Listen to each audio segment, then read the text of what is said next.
Друзья, всем привет! С вами Андрей, и мы продолжаем уроки русского языка по коротким рассказам. Все как обычно. Русский текст справа на экране, перевод на английский, немецкий и испанский языки загружен в субтитры YouTube. Итак, поехали! Сегодня разберем тему укусов. Вас когда-нибудь кусали? Меня кусали. Больно.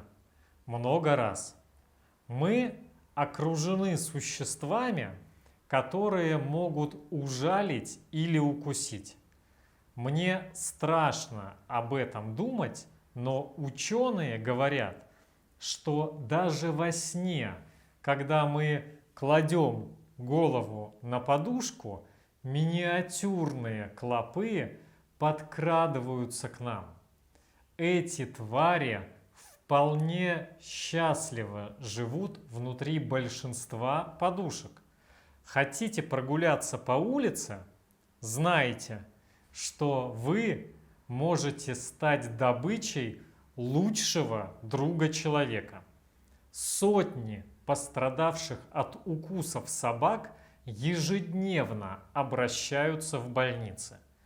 Некоторые укусы просто ужасны. Газеты постоянно рассказывают об очередном жестоком нападении на ребенка или молодую женщину. Конечно, можно сбежать от собак куда-нибудь в пустыню или лес, но там вы рискуете быть укушенным гадюкой, скорпионом или собрать на себе целую свору кровососущих клещей. И я не говорю о медведях, волках и лисах, главных хищников русских лесов и главных героев русских сказок. Человек продолжает сокращать места обитания диких животных, и они все чаще приходят в города. Что, если запереться дома и не выходить на улицу? Оглянитесь вокруг. Пауки очень любят жить в человеческих домах. Конечно, не все из них ядовитые и опасные. Но признайтесь, разве ваших знаний достаточно, чтобы отличить смертельную черную вдову от безобидного домашнего паука? Говоря об укусах, не забывайте об укусах бешеных животных. Любое теплокровное животное может заразиться бешенством. Любое теплокровное животное может заразить бешенством. Это очень неприятное и болезненное заболевание.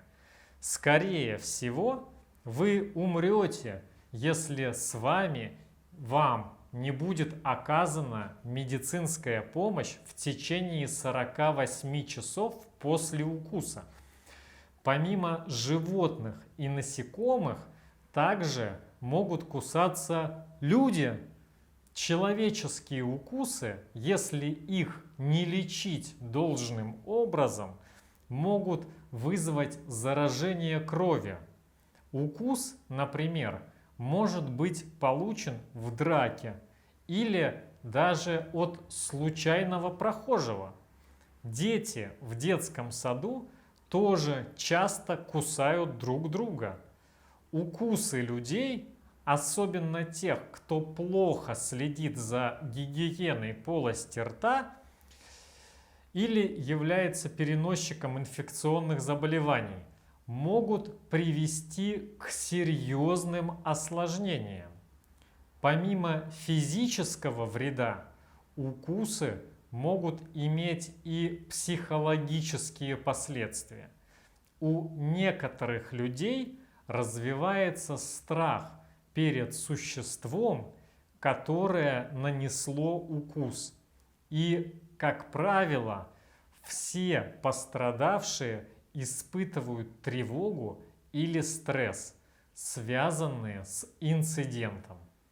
Если вас укусили, очень важно обратиться не только за медицинской помощью и лечением, но и к психологу для устранения эмоциональных последствий укуса.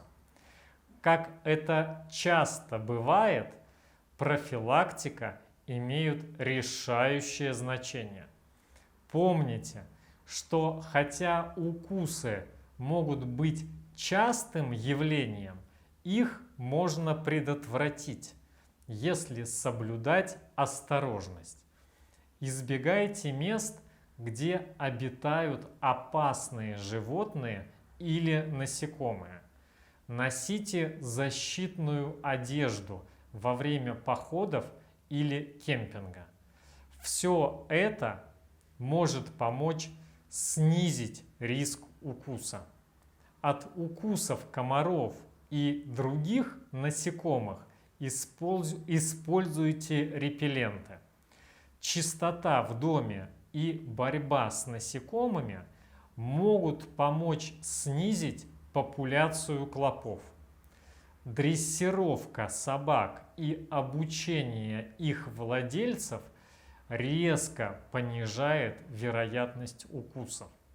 Важно обращаться за медицинской помощью, если вас укусили.